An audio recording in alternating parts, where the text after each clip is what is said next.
G'day there everyone, Daniel Anderson here. Now just out of a workshop with a client and we came across a perfect example to showcase the power of Copilot agents.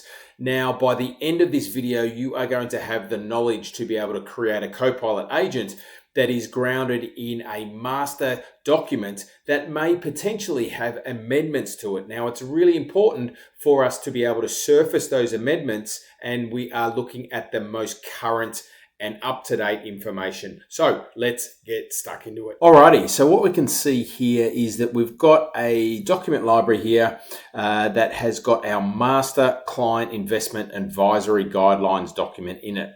Now I've also got a document set here that has all our amendments in it. So the investment advisory guideline amendments. Now if I click inside that, we've got two amendments to the master document 1 and 2. And we are good to go. So what we're going to do is we're going to jump over to the agent builder. So I've just jumped into Copilot, M365 Copilot chat, hit create agent.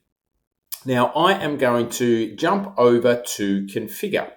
Now let's give this agent a name. So what we're going to do, we will say advisory guidelines. All right, so let's call this agent advisory guideline guideline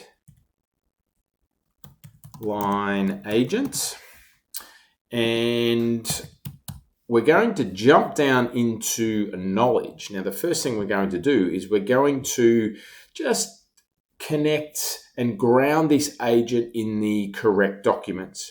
So I'm going to jump into the employee hub and I'm going to select the master document, but I'm also going to select this document set, which contains all of our advisory guideline amendments.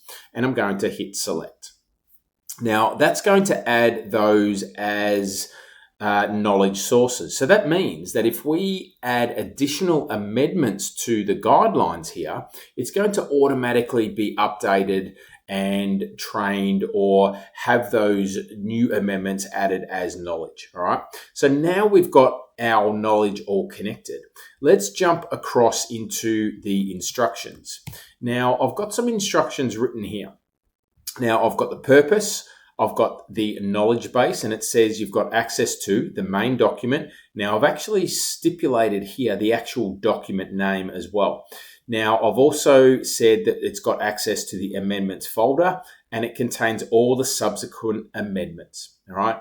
Interpretation rules I've got here. I've got combined knowledge, traceability, and I've got my tone and output. So basically everything that I want this agent and how I want this agent to behave.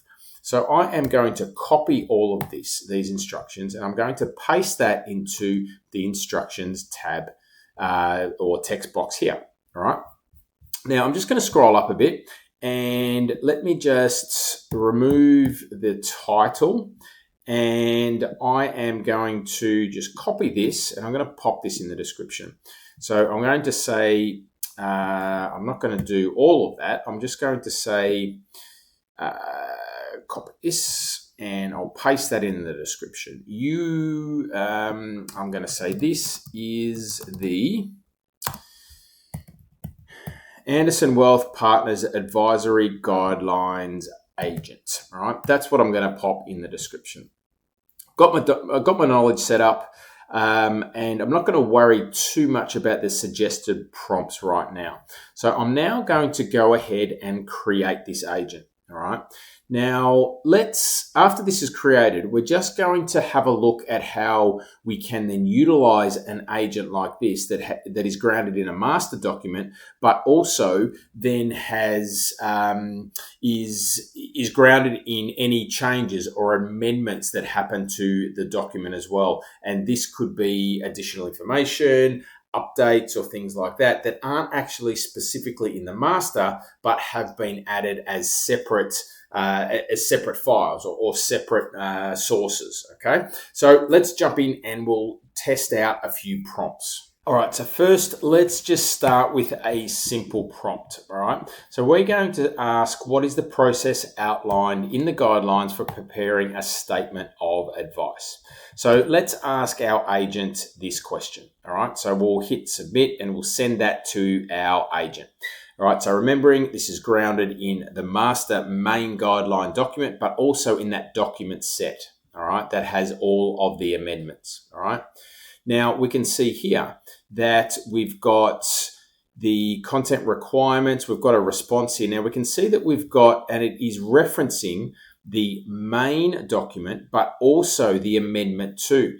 Now, if I scroll back up to the response here, we can see that under section 2 here, the content requirements, and according to Amendment 2, Section 2.2, the SOAs must include this, and this. All right. Now, I've also got the reference to that amendment as well. Now, you can see, and this is here, I've got a part here that is referencing the main document. All right. So the Client Investment Advisory Guidelines.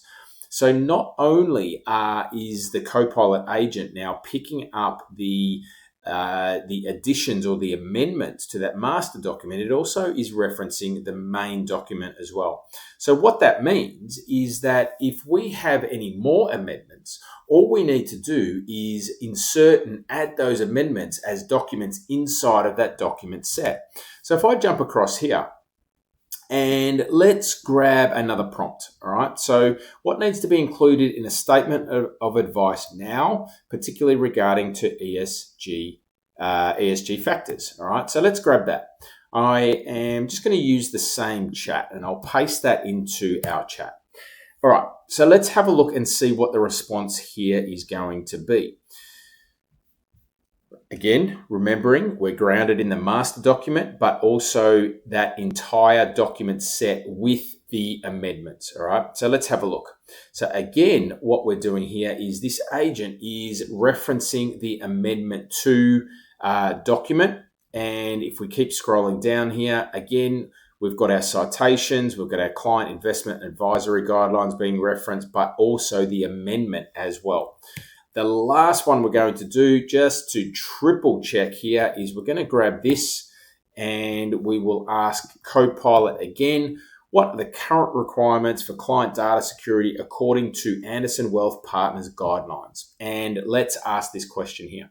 So you can see the potential here. So not only are we referencing our main document, any amendments or updates or things like that we do have, then that is automatically going to be referenced by this Copilot agent. You'll notice not Amendment 2 this time, but Amendment 1, and that has the enhanced client security requirements, all right, effective, and it gives me the date. Now, if I keep scrolling down, I've got my citation still, all right, so I've got that citation, and it's doing Amendment 1, and I've got that as the only document that is being referenced, all right. So I hope that gives you an idea of the potential and a potential scenario of how Copilot agents can be utilized to be grounded or have information that is continually updated, and that agent also references all of that updated information as well. So thanks for watching, and I'll see you in the next episode.